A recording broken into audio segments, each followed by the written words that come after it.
பணம் நம்ம கையில் வரலைன்னு நம்ம நினைத்து கொண்டு இருக்கிறோம். ஆனால் அது வருவதற்காக நாம் என்ன செய்தோம்? அது வருவதற்காக நாம் என்ன செய்தோம் அப்படின்னு கேட்டோம்னா, நாம் முயற்சி செய்வதில்லை.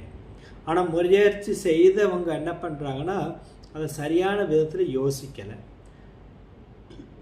இப்போ பணம் நிறைய கையில் இருக்குது, அதை எப்படி விநியோகம் செய்ய வேண்டும்னு தெரியணும், எப்படி சேர்த்து வைக்கணும்னு தெரியணும்.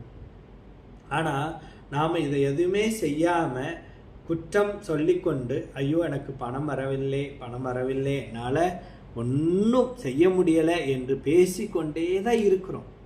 ஆனால் பேசிக்கொண்டு இருப்பது எப்படி என்று இருக்க தெரியுமா? வேலை பார்க்காமல் கூலி வேண்டும், வேலை பார்க்காமல் கூலி வேண்டும். நான் நன்றாக படிச்சிருக்கிறேன், வேலை என்னை தேடி வர வேண்டும், வராது.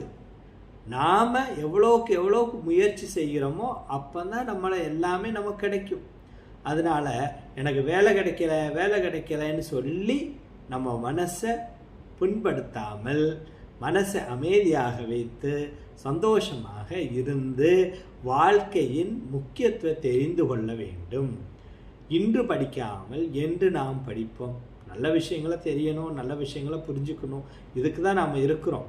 ஆனால் அதை சரியான முறையில் நீங்கள் பயன்படுத்தினால் வெற்றி நிச்சயம்.